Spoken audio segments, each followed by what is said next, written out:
إن الحمد لله والصلاة والسلام على رسول الله ومن والاه وبعد فقد قال الله تبارك وتعالى في القرآن المجيد والفرقان الحميد فأعوذ بالله من الشيطان الرجيم بسم الله الرحمن الرحيم يسألونك عن الساعة أيان مرساها قل إنما علمها عند ربي لا يجليها لوقتها إلا هو ثقلت في السماوات والأرض لا تأتيكم إلا بغتة قال الله تعالى في موضع آخر لئن لم ينته المنافقون والذين في قلوبهم مرض والمرجفون في المدينة لنغرينك بهم ثم لا يجاورونك فيها إلا قليلا قال النبي صلى الله عليه وسلم ما من نبي إلا قد أنذر قومه بالدجال ونوح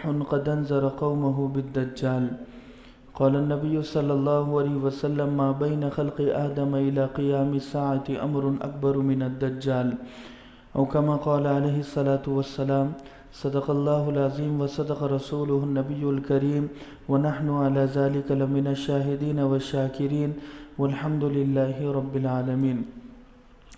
محترم بھائیوں، بزرگوں اور دوستوں، اس سے پہلے امام مہدی رضی اللہ تعالی عنہم کی زندگی آپ کے سامنے پیش کی گئی تھی کہ ان کا تعارف، ان کی جنگیں، اس کے بعد کی بات انشاءاللہ اب بیان کی جائے گی۔ حضرت امام مہدی کے 3 حامی اور 3 مخالف ہو گئے، یعنی 3 دوست ہو گئے اور 3 دشمن ہو گئے۔ 3 دوستوں میں کس کا شمار ہے؟ سب سے پہلے وہ علماء کی جماعت جو 7 بڑے علماء امام مہدی کی تلاش میں مکۃ المکرمہ اور مدینہ المنورہ جائیں گے اور انہیں پہچانیں گے اور لہٰذا ان کی مدد کریں گے، ان کے ہاتھ پر بیعت کریں گے۔ وہ علماء کی جماعت آپ کی دوست ہوگی، یعنی سپورٹیبل سسٹم ہوگا آپ کا، جو لوگ آپ کو سپورٹ کریں گے۔ اور دوسری جماعت یہ قد جاءت من قبل خراسان، حدیث میں یہ جملے ہیں کہ خراسان سے ایک لشکر آئے گا اور وہ امام مہدی کی مدد کرے گا۔ تو خراسان کہتے کسے ہیں؟ ایک افغانستان کا پورا ایریا اور کچھ پاکستان اور کچھ ایران کا ایریا، کل ملا کر اسے کہتے ہیں خراسان۔ تو حدیث میں یہ جملے ہیں کہ ایک لشکر آئے گا جو 100 جھنڈے والا ہوگا اور کالے جھنڈے ہوگے اور وہ امام مہدی کی مدد کرے گا۔ تو اس زمانے میں اگر کہا جائے تو وہ طالبان ہو سکتے ہیں اور ان پر یہ صادق ہو سکتا ہے، کیونکہ 1980 سے وہ محنت میں ہیں، میدان میں ہیں۔ آج 42 سال کل ہو جاتے ہیں انہیں، اس کے بعد انہیں وہ پھل، وہ ثمرہ ملا کہ افغانستان آزاد ہوا۔ کئی ملکوں سے انہوں نے لڑا، چاہے وہ امریکہ ہو یا رشیا ہو، سپر پاور طاقتوں سے انہیں لڑا۔ ایک اللہ کے نام پر وہ ڈٹے رہے، جمے رہے۔ ان کی بیٹیوں کو بیوہ کیا گیا، ان کے بچوں کو شہید کیا گیا، انہوں نے بہت ساری قربانیاں دی ہیں۔ تیسری جماعت کون سی ہے؟ یہ تیسری جماعت یستخرج من کان فی السجن من بنی ہاشم۔ حضرت امام مہدی جب اعلان کریں گے، پہلا کام یہ کریں گے کہ بنو ہاشم کے جو لوگ سعودی میں قید ہے، جیل میں، انہیں رہا کریں گے۔ یعنی بنو ہاشم یعنی آل رسول سے تعلق رکھنے والے کئی لوگوں کو سعودی گورنمنٹ نے جیل میں ڈالا ہے، کیونکہ وہ حق بات کرتے تھے، حکومت کے خلاف اور پالیسی کے خلاف وہ آواز اٹھاتے تھے۔ اور رولز ہے کہ جب کوئی دشمن سامنے بولتا ہے تو اسے دبایا جاتا ہے۔ تو ان کی نظر میں امام مہدی اور اللہ کے نبی صلی اللہ علیہ وسلم کے خاندان والے دشمن ہیں سعودی گورنمنٹ کی نظر میں۔ تو شیخ صالح آل طالب کے بارے میں بھی یہی ہے۔ 2008 میں انہوں نے بیان دیا تھا، 2018 میں مکس گیدرنگ کے خلاف، تو 2018 سے 2022 تک وہ جیل میں رہے، 4 سال کی قید انہیں سنائی گئی۔ مکس گیدرنگ یعنی سعودی میں جو بے پردگی ہوتی ہے، اور جو شروع میں قانون لایا گیا تھا کہ ڈرائیونگ عورتیں بھی کر سکتی ہے اور بغیر محرم کے عورتیں سفر بھی کر سکتی ہے، تو یہ شریعت کے اگینسٹ انہوں نے رولز کو پاس کیا اور پالیسی کے خلاف کیا جو شریعت کی پالیسی ہے۔ تو اس کے خلاف وہ شیخ صالح آل طالب امام تھے، امام نے گورنمنٹ کی پالیسی کے خلاف آواز اٹھائی، تو شیخ صالح آل طالب کو انہوں نے جیل میں ڈال دیا 4 سال کے لیے۔ اب وہ 2022 میں رہا ہونے والے تھے، تو پھر دوبارہ ان کی سزا کو کنٹینیو کر دیا گیا، 10 سال کے لیے انہیں جیل میں ڈالا گیا۔ آج وہ امام کی عمر 47 سال ہے، وہ 57 سال تک اب جیل میں رہے گے۔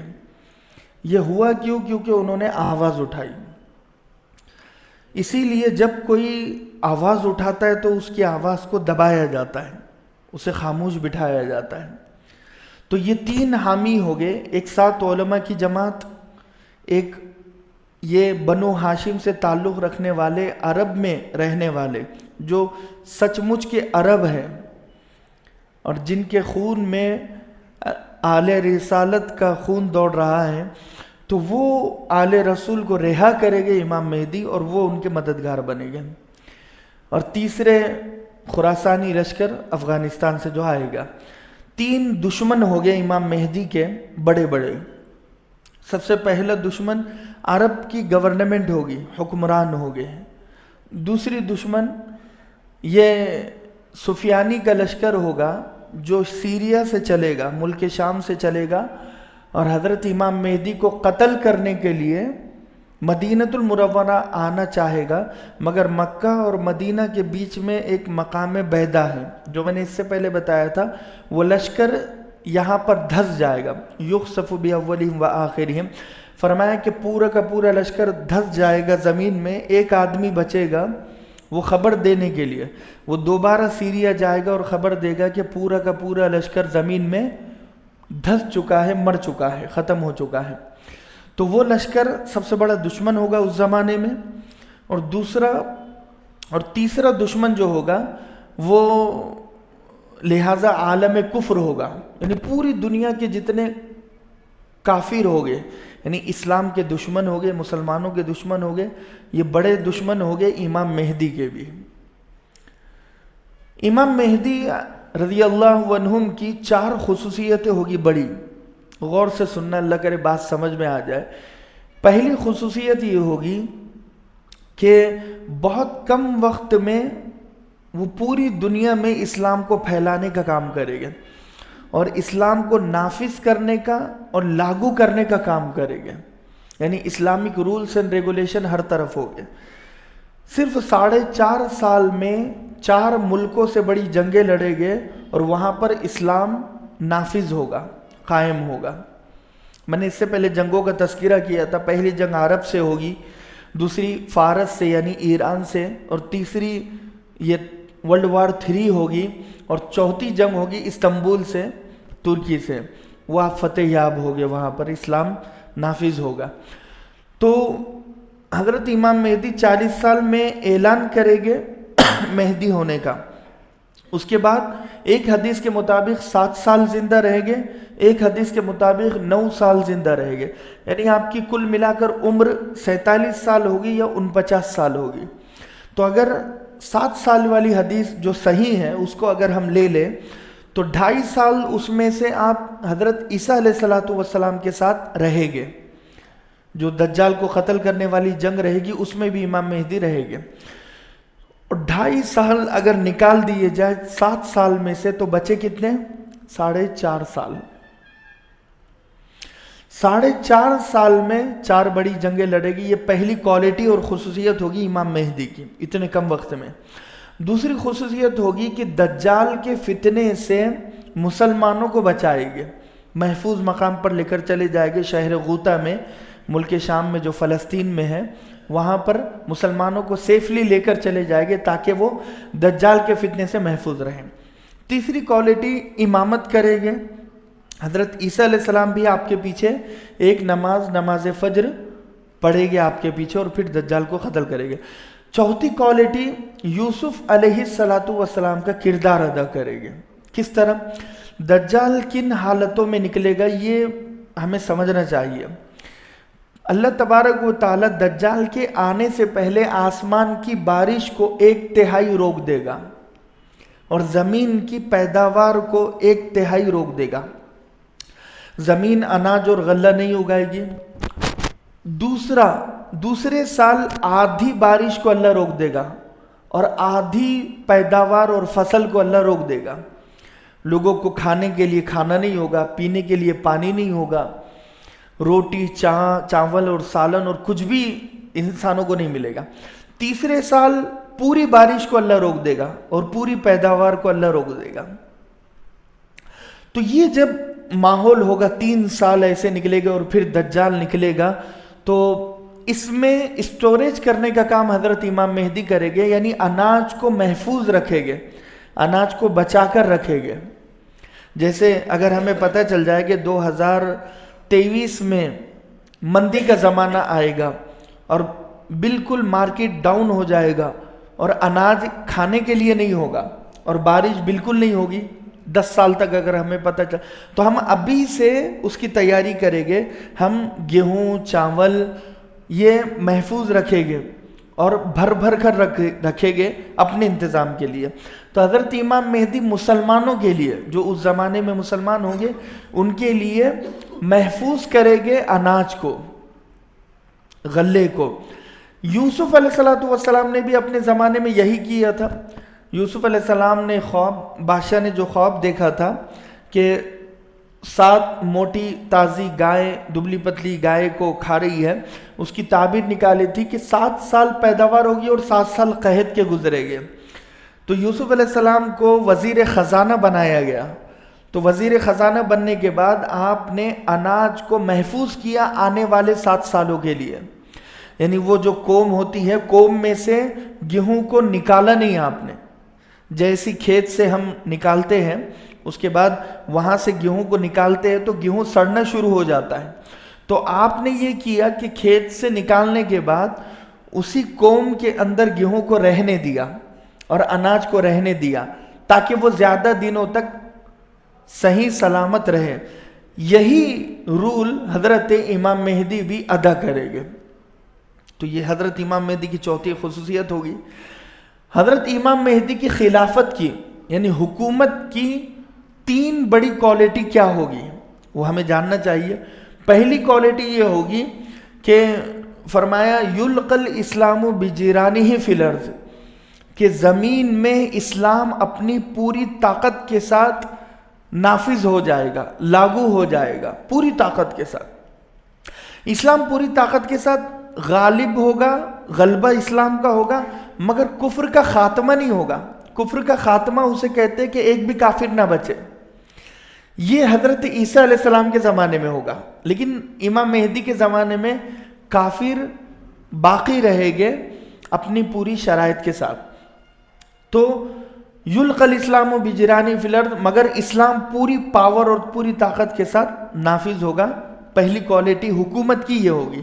دوسری کوالٹی حضرت امام مہدی خود کھڑے ہو کر اعلان کریں گے کہ آج سے مہنگائی ختم، بے روزگاری ختم، اور آج سے غریبی ختم، یہ کھڑے ہو کر آپ اعلان کریں۔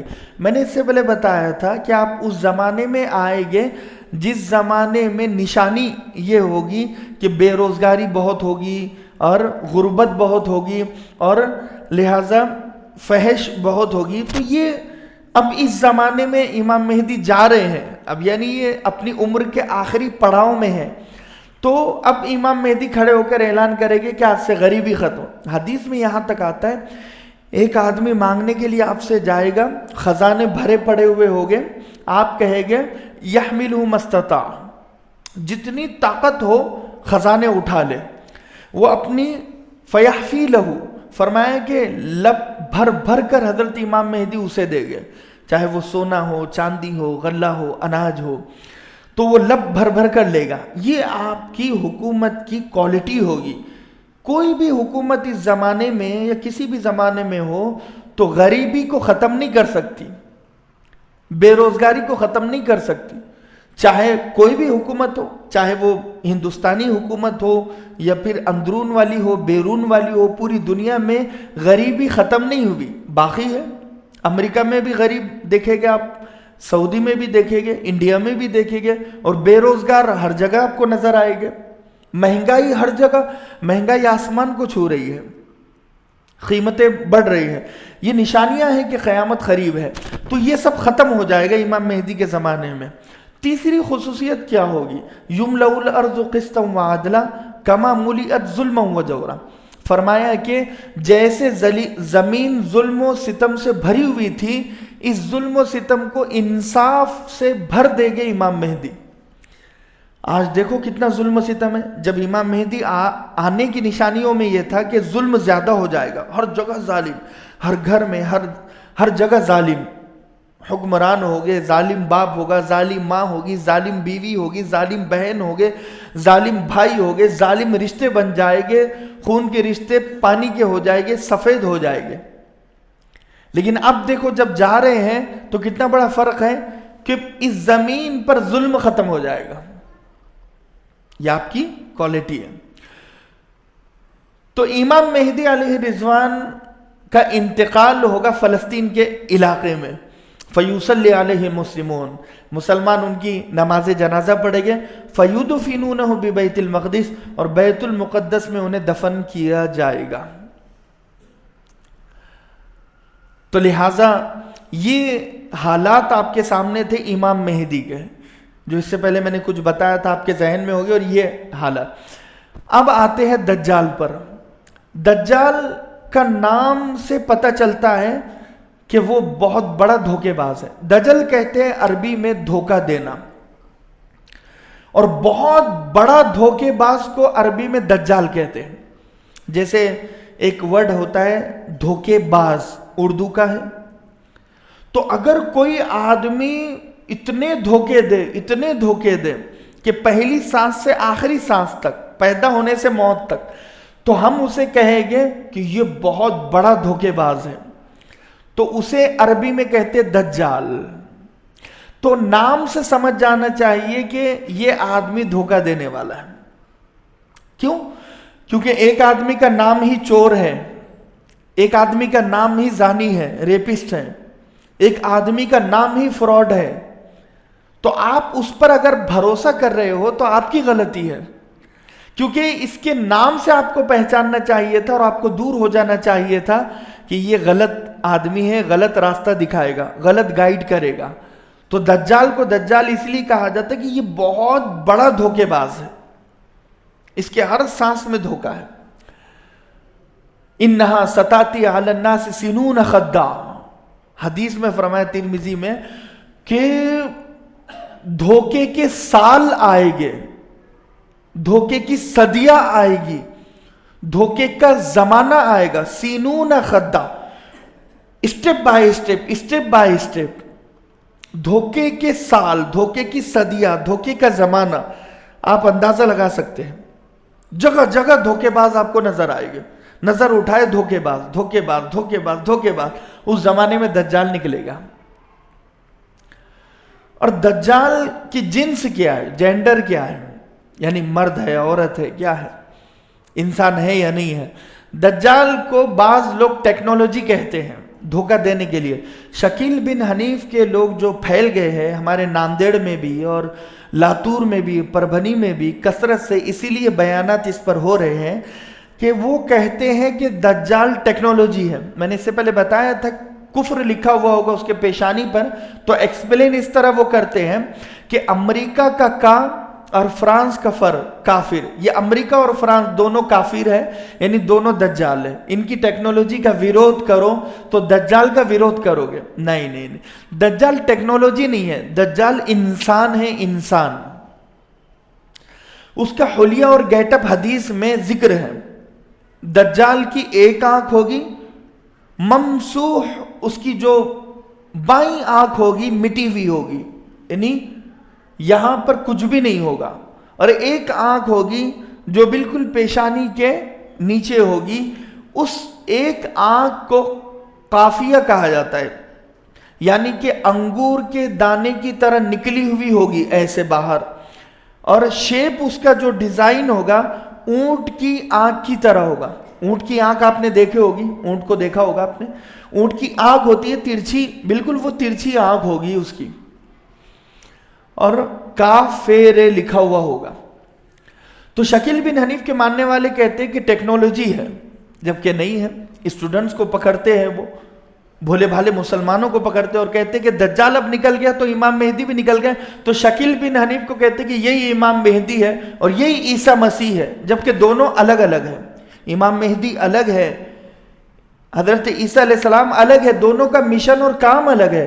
امام مہدی کا کام ہے کہ دجال سے لوگوں کو بچائے، اور عیسیٰ علیہ السلام کا کام ہے کہ دجال کو قتل کرے. دونوں الگ الگ کام ہیں. بات سمجھ میں آ رہی؟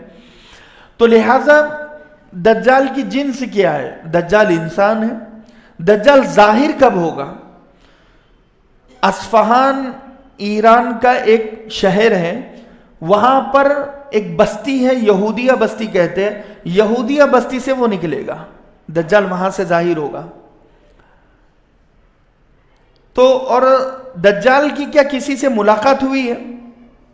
اس کو بھی ہمیں سمجھنا چاہیے.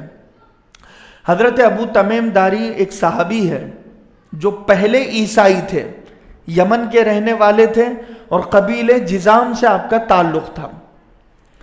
تو یمن سے یہ نکلے اپنے ساتھیوں کے ساتھ ایک سفر پر، سمندری سفر پر، کشتی میں بیٹھ کر سفر کر رہے ہیں. لعب من البحر شہرن، 1 مہینے تک وہ سفر کرتے رہے اور گم ہو گئے، انہیں پتہ نہیں چلا کہاں سے کہاں نکل گئے. سمندر کی موجیں انہیں ایک ایسی جگہ لے کر گئی کہ جہاں انہوں نے ایک جزیرہ دیکھا، گنجان آبادی والا، اور وہاں پر ہریالی نہیں تھی، اور وہاں وہ اس جزیرے پر اترے. جب وہ اتر کر آگے بڑھنے لگے تو ایک عجیب جانور کو انہوں نے دیکھا، جس جانور کو حدیث میں جساسہ کہا جاتا ہے. جساسہ یہ جاسوسی سے ہے، یعنی کسی کی جاسوسی کرنا. یہ دجال کی جاسوسی کر رہا ہے، یعنی کون آ رہا ہے کون نہیں آ رہا ہے. وہ جانور کو جب انہوں نے دیکھا تو وہ خود بیان کرنے لگے اس پوری حدیث کو. حضرت ابو تمیم داری کہنے لگے کہ ہم نے ایسا جانور دیکھا جو ہم سے انسانوں کی طرح بات کر رہا ہے. کثیرت الشعر، اس کے بہت بال ہیں، آگے پیچھے کا اس کا سمجھ میں نہیں آتا کہ آگے کا حصہ کون سا ہے پیچھے کا حصہ کون سا ہے، اس قدر بال ہے. اس نے ہم سے کہا کہ تم راستہ بھٹک چکے ہو، تمہیں راستہ اگر جاننا ہے تو ایک شخص تمہارا انتظار کر رہا ہے. اب یہ ان کے ساتھیوں کو وہاں پر لے کر گئے. انہوں نے کہا کہ ہم نے دیکھا بیڑیوں میں جکڑا ہوا ایک شخص ہے جو ہٹا کٹا ہے اور جو ہائٹڈ ہے اور جس کا وحشت ناک چہرہ ہے، ڈراؤنا چہرہ ہے. تو وہ ہم سے پوچھنے لگا کہ کیا تم عرب کے ہو؟ وہ کہنے لگے ہاں ہم عرب سے آئے ہیں. اس نے کچھ سوال کیے، یہ سوال کے جواب میں ہی پتہ چلے گا آپ کو کہ دجال کب نکلنے والا ہے. اللہ کرے بات سمجھ میں آ جائے. پہلا سوال اس نے یہ کیا کہ نخل بیسان کا کیا حال ہے. نخل بیسان کہتے ہیں کھجوروں کا ایک باغ. بیسان ایک ایریا ہے اردن سائیڈ میں، فلسطین کے بارڈر پر. وہاں پر کوالٹی والی کھجوریں پائی جاتی ہیں. تو اس نے پوچھا کہ اس کا کیا حال ہے. اس زمانے میں انہوں نے کہا ابو تمیم داری نے کہ وہ آباد ہے، کھجوریں نکل رہی ہیں. وہ کہنے لگا وہ ویران ہو جائے گا، اجڑ جائے گا، ایک بھی کھجور وہاں سے نہیں نکلے گی، تو سمجھ لینا کہ میں نکلنے والا ہوں. دوسرا سوال اس نے کیا عین زغر کا کیا حال ہے. زغر حضرت لوط علیہ السلام کی بیٹی کا نام ہے، جو اس زمانے میں ایک چشمہ تھا، وہ چشمے کے پانی سے کھیتیوں کو پانی دیا کرتے تھے اس زمانے کے جو کسان تھے. تو وہ جگہ پر ہی حضرت لوط علیہ السلام کی قوم کو پٹکا گیا تھا اور وہیں پر عذاب آیا تھا. اسے آج ڈیڈ سی بھی کہتے ہیں، بحر محیط بھی کہتے ہیں، مردار سمندر بھی کہتے ہیں۔ تو کہا کہ وہ جب بالکل سوکھ جائے گا تو میں نکلوں گا۔ تیسری نشانی اس نے کہا کہ بحیر تبریہ کا کیا حال ہے، ایک ایسا سمندر کہ جہاں سے ملکوں سے جو سمندر نکلتے ہیں وہاں پر جڑتے ہیں، ایک جھیل نما بحیر تبریہ۔ کہا کہ اس کا کیا حال ہے، کہا کہ وہ بھی آباد ہے۔ اب میں آپ کو یہ بتا دوں کہ نخل بیسان کا حال کیا ہے۔ 2011 میں علماء کی جماعت بیسان گئی اور وہاں پر پتہ لگایا کہ اس باغ کا کیا حال ہے، تو آپ کو تعجب ہوگا کہ نخل بیسان کی تصویریں انہوں نے گوگل پر اپلوڈ کی ہے، تو مشکل سے 15 سے 20 جھاڑ اس زمانے میں تھے 2011 میں۔ اسرائیل نے 1948 میں نخل بیسان پر قبضہ کر دیا۔ 1948 میں، آج سے 74 سال پہلے۔ ان کی تیاری دیکھو کس لیول کی ہے، اور قبضہ کیا اور اس کو اجاڑا، یعنی آباد نہیں کیا، کھجوریں ختم کرنے کی کوشش کی۔ 2011 میں یہ حال تھا، آج 2022 چل رہا ہے، آج تو بالکل اجڑ چکا ہے۔ پہلی نشانی پوری ہو گئی۔ دوسری نشانی عین زغر۔ عین زغر کے بارے میں یہ مشہور ہے کہ عین زغر مٹ چکا اور وہ بحر مردار سمندر میں مل چکا، تو یہ نشانی بھی پوری ہو چکی آج کے زمانے میں۔ تیسری نشانی بحیر تبریہ میں اس زمانے میں 20 فٹ کا پانی تھا، آج 2.5 فٹ پانی بچا ہوا ہے بحیر تبریہ میں، کچھ بہت کم پانی بچا ہوا ہے۔ تین نشانی۔ 1948 میں اسرائیل نے بیسان پر قبضہ کیا، بحر مردار عین زغر پر قبضہ کیا، یہ تینوں ایک لائن میں ہیں۔ اور تیسرے نمبر پر اس نے قبضہ کیا نخل بیسان، عین زغر اور بحیر تبریہ پر بھی اس نے قبضہ کر دیا۔ یہ 1948 میں، 74 سال پہلے اس کی یہ تیاری تھی۔ آپ کو اندازہ ہو سکتا ہے ان باتوں سے۔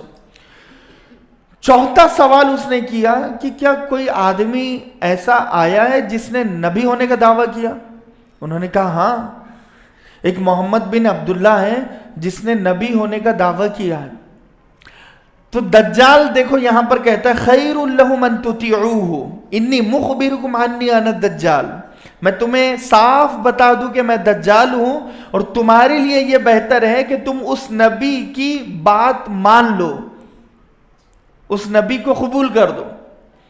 اب یہ حضرت ابو تمیم داری لوٹ کر مدینہ المنورہ جاتے ہیں، یمن نہیں گئے، اپنے گھر پر نہیں گئے، فوراً مدینہ گئے، اللہ کے نبی سے پورا واقعہ بیان کیا اور اسلام قبول کیا ہے۔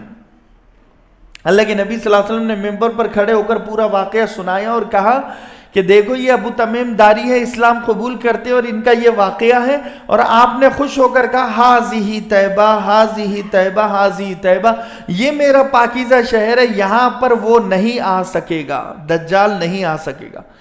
دجال مکہ میں، مدینہ المنورہ میں اور شہر غوطہ میں نہیں جائے گا، غوطہ میں جا سکتا ہے مگر اس کا ذہن وہاں پر نہیں جائے گا، وہ آخر میں جائے گا جب اس کی موت کا وقت قریب آئے گا۔ مدینہ المنورہ کی سرحد پر یہودیوں نے کنگڈمز پیلیس ایک جگہ بنایا ہے، جبل حبشی پر کھڑے ہو کر دجال دیکھے گا۔ ایک پہاڑ ہے مدینہ المنورہ کی باؤنڈری پر، وہ پہاڑ سے باہر دجال کا انہوں نے ایک پیلیس، ایک جگہ، ایک محل تیار کی ہے۔ دجال جبل حبشی پر کھڑا ہوگا اور مدینہ کو دیکھے گا اور کہے گا کہ یہ محمد کی مسجد اور محمد کی زمین ہے۔ اسی وقت 3 زلزلے مدینہ المنورہ میں آئے گے، اور جو کچے ایمان والے ہوگے، جو منافق قسم کے ہوگے، مدینہ المنورہ کی زمین ان لوگوں کو نکال کر باہر پھینک دے گی اپنی سرحد سے، اور یہ جیسے ہی مدینہ المنورہ سے باہر نکلے گے دجال کو خدا مان لیں گے اور دجال کے لشکر میں شامل ہو جائے گے۔ تو یہ حالات دجال کے تھے۔ دجال کا لقب المسیح کس نے رکھا؟ اور یہ کب پیدا ہوا کب یہ تو نہیں آتا ہے، لیکن کس کے زمانے میں تھا حدیث میں یہ ضرور مذکور ہے. ما من نبی الا قد انذر قومه بالدجال ونوح قد انذر قومه بالدجال. اس حدیث میں فرمایا حضرت نوح علیہ السلام نے بھی اپنے زمانے میں دجال سے اپنی قوم کو ڈرایا ہے، اور ہر نبی نے ڈرایا ہے. یہ ایک حدیث ہے. دوسری ایک حدیث ہے کہ حضرت سلیمان علیہ السلام کے زمانے میں سرکش جنات اور شیاطین کو جہاں انہوں نے قید کیا وہاں پر انہوں نے دجال کو بھی قید کیا. دجال اس زمانے میں سلیمان علیہ السلام کے زمانے میں موجود تھا، اور یہ صحیح ہے. المسیح اسے اس لیے لقب حضرت سلیمان علیہ السلام نے ہی دجال کو المسیح کا لقب دیا تھا. کیوں دیا تھا؟ کیونکہ مسیح کہتے ہیں گھومنے پھرنے والا. اس کا مادہ ہے سین یا ہا. سیحن سے مسیح ہے، بولتے ہیں سیاحتی مقام، سیاح ہے. تو عربی میں مسیح اسے اس لیے کہا جاتا ہے کہ وہ گھومے گا پھرے گا، 40 دن گھومے گا پھرے گا، لوگوں کو بہکائے گا پوری دنیا میں، اسی لیے اسے مسیح کہا جاتا ہے. اور حضرت عیسیٰ علیہ السلام کو مسیح کیوں کہا جاتا ہے؟ اس لیے کہ ان کا مادہ ہے سین مسح یمسح سے، یعنی میم سین ہا. مسح کرنا، جیسے ہم وضو میں مسح کرتے ہیں، ہاتھ پھیرتے ہیں. حضرت عیسیٰ علیہ السلام ہاتھ پھیر کر لوگوں کا اس زمانے میں علاج کریں گے، اور معجزہ ان کا وہی ہوگا. جو نابینا ان کے پاس آئے گا اس کے آنکھوں پر ہاتھ پھیرے گے تو اس کی بینائی واپس آ جائے گی. کوڑی برس جزامی ان کے پاس جائے گا، اس کے بدن پر ہاتھ پھیرے گے تو اس کا برس اور جزام اور کوڑ ختم ہو جائے گا.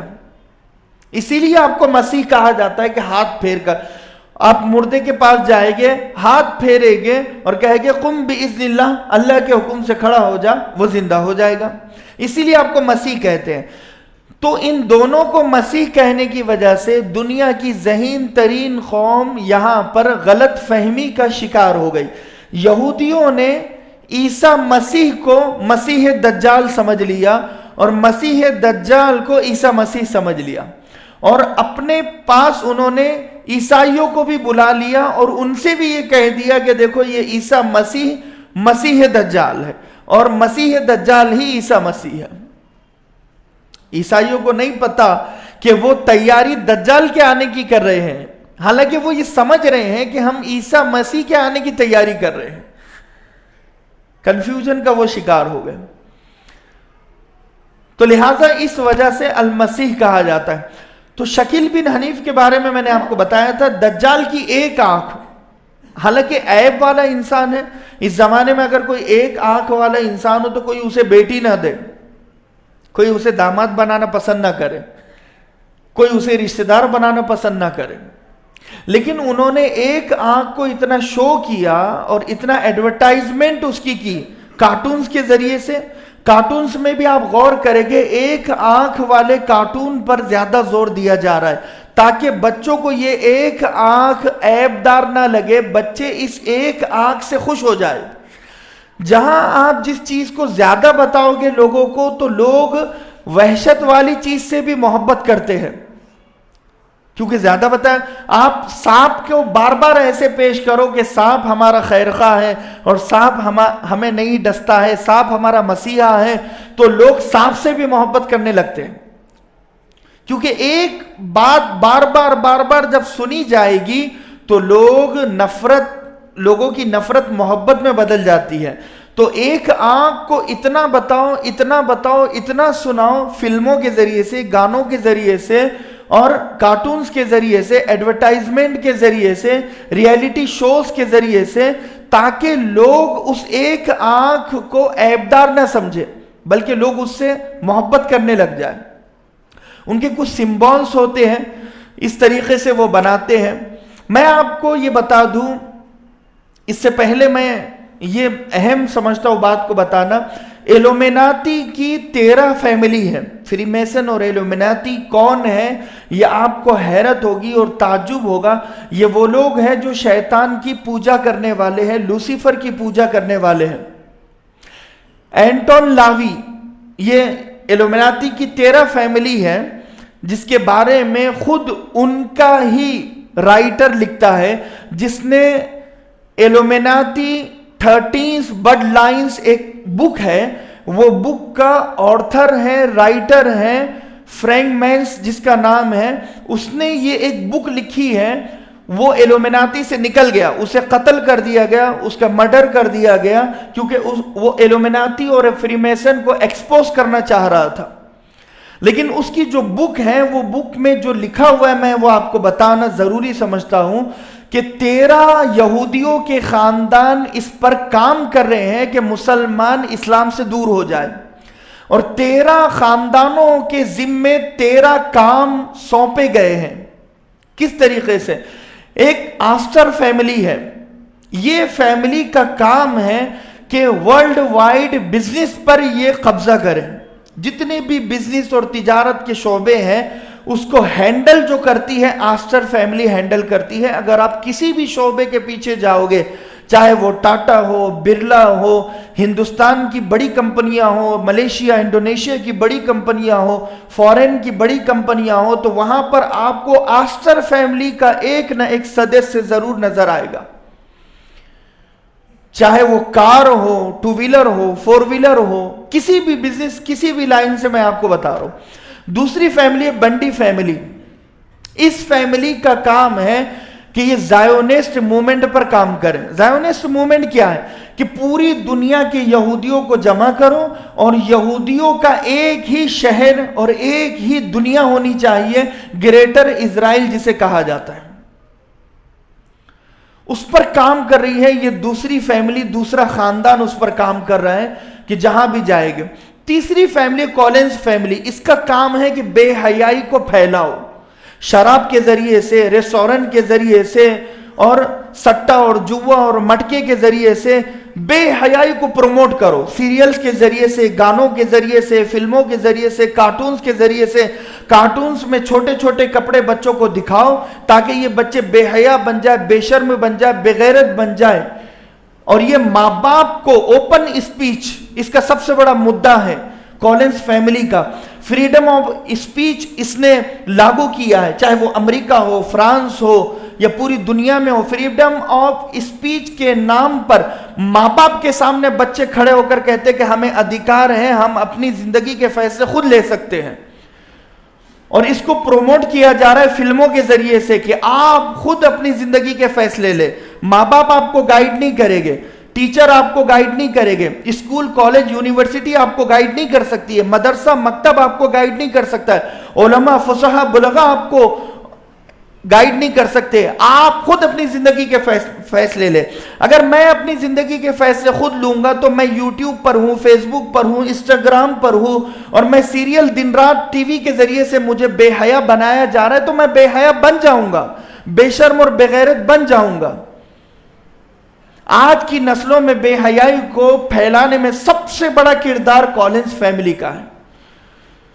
ریپنگ سسٹم جو ہے، سانگز میں جو ریپ ہوتا ہے، جو بے حیائی، بے شرمی ہوتی ہے، اللہ کے نام کو لایا جاتا ہے، مسجد کو لایا جاتا ہے، اور قرآن کو لایا جاتا ہے، قرآن کی آیتوں کو مذاق اڑایا جاتا ہے. یہ سب کولنز فیملی کرتی ہے، اس کا کام ہی وہ ہے. اور چوتھی فیملی ہے ونڈوون فیملی. اس کا کام ہے کہ جگہ جگہ پر لڑکیوں کو سپلائی کیا جائے پوری دنیا میں، کہ لڑکیوں کو، کیونکہ دجال کا سب سے بڑا ہتھیار ہوگی لڑکیاں، عورتیں. یہ دجال کا سب سے بڑا ہتھیار، اور سب سے بڑے فریب میں جو پڑے گی عورتیں پڑے گی. عورت کے فریب میں پڑے گی. وومنس رائٹس کے نام پر، فریڈم آف اسپیچ کے نام پر، چاہے پاکستان ہو، آپ مارچ دیکھیں گے، آپ وہاں پر بے حیا اور بے شرم. آج ایران میں برقعے کو پھینکا جا رہا ہے، اس کو سپورٹ سعودی کر رہا ہے. تعجب کی بات ہے کہ سپورٹ سعودی اس بات پر کر رہا ہے کہ برقع نہیں ہونا چاہیے. وہاں کی گورنمنٹ، جو علماء ہیں وہاں کے، وہ یہ چاہ رہے ہیں کہ برقع پہننا چاہیے، ہر عورت کو چاہیے کہ وہ برقع پہن کر گھومے. تو سپورٹ سعودی کر رہا ہے کہ برقع نہیں ہونا چاہیے. اسی لیے ایران نے دھمکی دی ہے کہ سعودی پر وہ اٹیک کرے گا اور حملہ کرے گا. آپ سوچئے کیا کبھی ایسا ہو سکتا ہے کہ آل رسول پردے کے خلاف ہو؟ اس کا مطلب یہ ہے کہ سعودی میں جو عرب ہے وہ عرب نہیں ہے، وہ عجم ہے. ان کا دور دور تک آل رسول سے کوئی تعلق، اسلام سے کوئی تعلق نہیں ہے. اور چوتھی فیملی میں آپ کو بتاؤں، کینیڈی فیملی. اس کا کام ہے کالا جادو کرنا، جادو کو پھیلانا. بچوں میں بار بار بتا رہا ہوں، ٹی وی کے ذریعے سے، سیریل کے ذریعے سے، کارٹون کے ذریعے سے جادو کو عام کرو، پھیلاؤ. ایک لکڑی کے ذریعے سے ہول بنایا جائے گا اور بچہ یہاں سے وہاں جا رہا ہے. جادو کی برائی بچوں کے دل سے ختم کی جائے، چاہے وہ ہیری پوٹر کے ذریعے سے ہو یا کسی بھی چیز کے ذریعے سے ہو. جادو کو عام کرو، جادو کو پھیلاؤ جتنا ہو سکے. اس پر کام کینیڈی فیملی 70 سالوں سے کر رہی ہے. آپ کو تعجب ہوگا ان کی ایسی محنتیں. ایک ہے رسل فیملی. اس کا سب سے بڑا کہ باڈی کو بناؤ، باڈی شیمنگ ہوگی، لوگ آپ کو موٹا بولیں گے، لوگ آپ کو دبلا بولیں گے، اسی لیے جم کو پروموٹ کرو. پوری دنیا میں جم کو پروموٹ کرو کہ ایکسرسائز کرنا چاہیے، فٹ رہنا چاہیے، اور پھیلاؤ اسے. ساحل خان ایک مسلمان ایکٹر ہے، لکھنؤ میں وہ پڑھا ہوا ہے، تعلیم حاصل کی ہوئی ہے ندوۃ العلماء میں. لیکن جب مدرسے کا بچہ بگڑتا ہے اور جب اسے صحبت غلط ملتی ہے تو بالی ووڈ میں اس نے ٹرائی کیا، اس کے بعد وہ ہیرو نہ بن سکا. پھر اس کے بعد شوبز کی دنیا میں اس نے ٹرائی کیا اور ایلومیناتی نے اسے اچک لیا. ایلومیناتی وہ جوائن کر چکا ہے، بلکہ ایلومیناتی ریسٹورنٹ وہ سعودی میں کھولا ہے اس نے.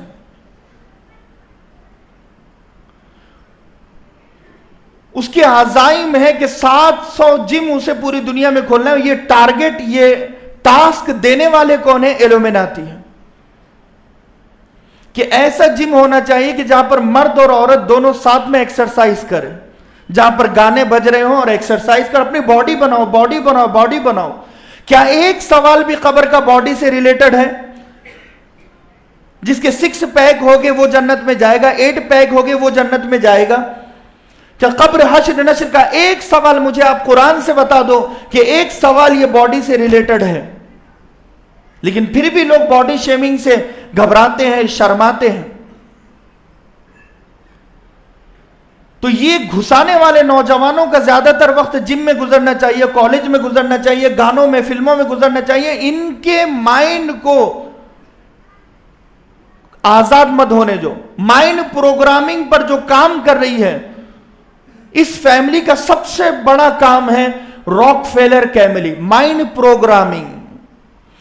یوٹیوب الگوریدم ہوتا ہے ایک، نوجوان میری بات سمجھ رہے ہوں گے کہ یوٹیوب پر اگر آپ کا مائنڈ ہے کہ آپ بیانات کو سرچ کرتے ہیں تو یوٹیوب آپ کو جو آفر کرے گا سامنے سے وہ بیانات ہی آفر کرے گا. لیکن اگر آپ گانے سنتے ہیں، آپ گانوں کو سرچ کریں گے تو یوٹیوب آپ کو گانوں کو ہی آفر کرے گا.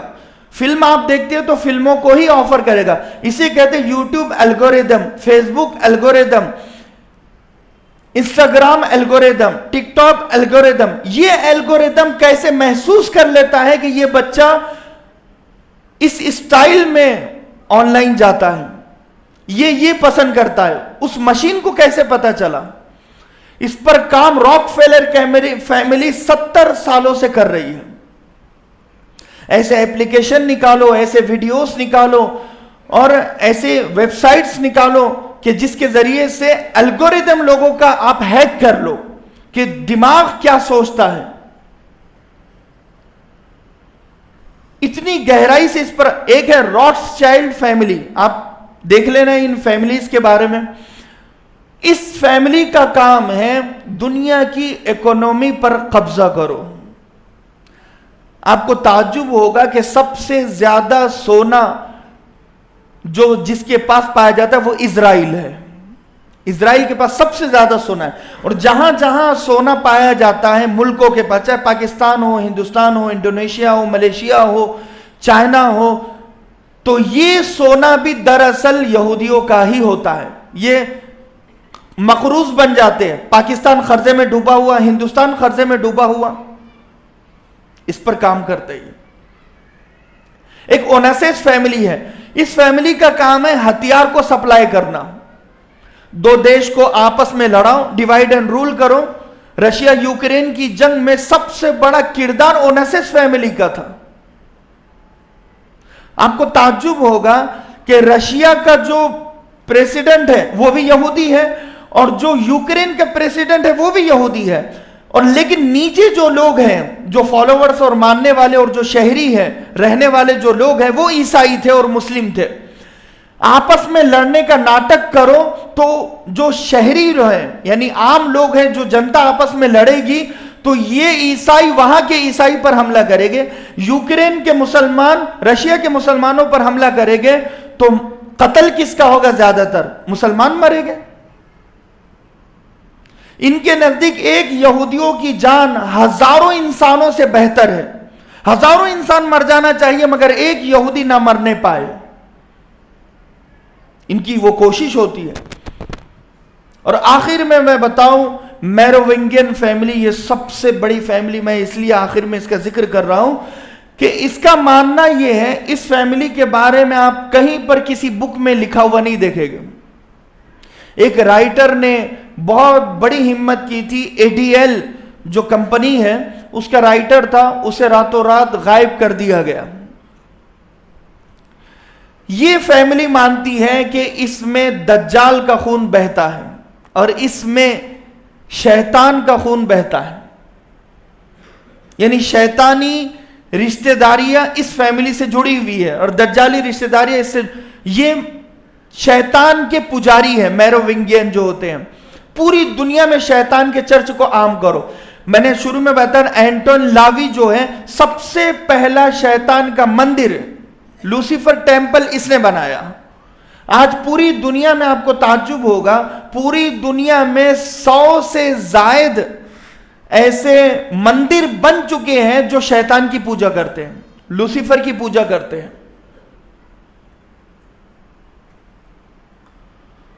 تو یہ 13 خاندان اپنے کام پر لگے ہوئے ہیں اور ہم سوئے ہوئے ہیں.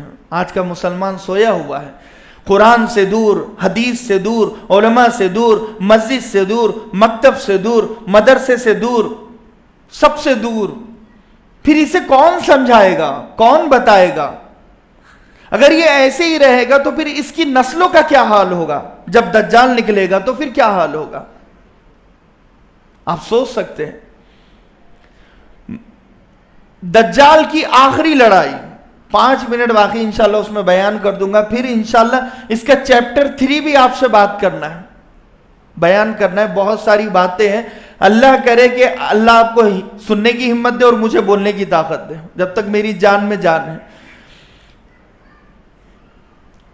دجال حضرت عیسیٰ علیہ السلام 2 زرد رنگ کی چادریں ہوگی, آسمان سے اترے گے اور پانی ٹپک رہا ہوگا فرشتوں کا سہارا لے کر, اور ان کے کندھوں پر ہاتھ رکھ کر جب وہ اترے گے دمشق کے مشرقی مینارے پر, اور فجر کی اذان ہو چکی ہوگی اور اقامت ہو چکی ہوگی. اب نماز کے لیے آگے امام مہدی بڑھے گے تو حضرت عیسیٰ علیہ السلام آئے گے, وہ آپ کو آگے بڑھائے گے تو آپ آگے نہیں بڑھیں گے, مقتدی بن کر آپ نماز پڑھیں گے حضرت امام مہدی کے پیچھے.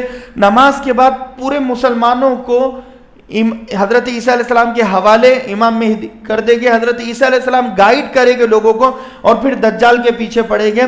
دجال باب لد پر آ کر رک جائے گا. آج انہوں نے وہاں پر لدہ ایئرپورٹ بنا دیا, تو لدہ ایئرپورٹ وہاں پر لود سٹی بنایا, لدہ ایئرپورٹ بنایا انہوں نے, اور میروونگین ایئرپورٹ بنایا انہوں نے. آپ اس کو سرچ کر سکتے ہیں یوٹیوب پر. تو اللہ کے نبی نے پہلے کہا تھا, لیکن 1948 میں انہوں نے اسی جگہ پر ایک شہر آباد کیا, اور اب بڑا فضائیہ وہاں پر ہے. یعنی ایئرپورٹ سب سے بڑا سسٹم ایئرپورٹ کا وہاں پر ہے. دنیا کے تیز ترین جہاز جو ہوائی جہاز ہوتے ہیں وہ پائے جاتے ہیں لدہ ایئرپورٹ پر کھڑے ہوئے. اسرائیل وہاں پر آپ کو کہتا ہے ویلکم اسرائیل, اسرائیل آپ کو وہاں پر ویلکم کرتا ہے. وہ ایئرپورٹ بنایا گیا دجال کے لیے کہ دجال یہاں پر سواری کرے گا اور پھر پوری دنیا پر حکومت کرے گا. تو لہٰذا وہاں پر جب دجال گھوم پھر کر آئے گا حضرت عیسیٰ علیہ السلام اور مسلمانوں سے لڑنے کے لیے وہیں پر حضرت عیسیٰ علیہ السلام اسے پکڑے گے اور ہتھیار پھینک کر اسے مارے گے اور اس کنویں میں پھینک دے گے جہاں پر آج وہ کنواں جامع مسجد کے پاس موجود ہے.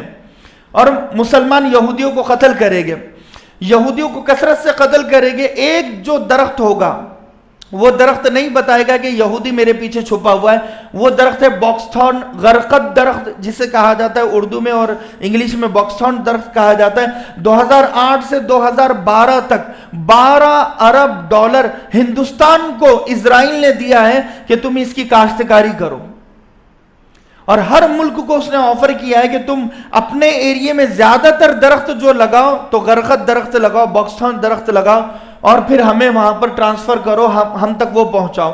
آج اسرائیل سب سے زیادہ کاشتکاری اس درخت کی کر رہا ہے، جگہ جگہ پر لگا رہا ہے. سب سے بڑی وجہ یہ ہے کہ اسے یقین ہے کہ وہ جنگ ہوگی، اور جنگ ہوگی تو ہم اس درخت کے پیچھے چھپے گے. کتنی ان کی تیاری ہے دیکھو. تو لہٰذا ان تمام واقعات کو ہمیں سمجھنا چاہیے. مسلمان یہودیوں کو قتل کریں گے اور صلیب کو حضرت عیسیٰ علیہ السلام توڑے گے، خنزیر کی نسل کو ختم کرے گے وہاں پر، اور باقی عیسائی بھی مسلمان ہو جائے گے. پھر عیسیٰ علیہ السلام کی شادی بھی ہوگی، ان کی اولاد ہوگی، اور آپ کا پھر انتقال ہوگا اور آپ کو روزے مطہرہ میں دفن کیا جائے گا. اللہ کے نبی صلی اللہ علیہ وسلم کے روزے میں ایک جگہ خالی ہے جہاں پر حضرت عیسیٰ علیہ السلام کی تدفین ہوگی، اور لہذا پھر یاجوج ماجوج کا نکلنا. یاجوج ماجوج بھی حضرت عیسیٰ علیہ السلام کے زمانے میں ہی نکلے گے. حضرت عیسیٰ علیہ السلام لہذا مسلمانوں کو کوہ طور پر لے کر چلے جائیں گے، اور پھر یاجوج ماجوج جب نکلے گے تو ان کی گردن پہ سے ایک کیڑا پیدا ہوگا، وہ انہیں کھائے گا، اور بارش کے ذریعے سے ان کی لاشوں کو سمندر میں بہایا جائے گا، اور یاجوج ماجوج بھی ختم ہو جائے گے.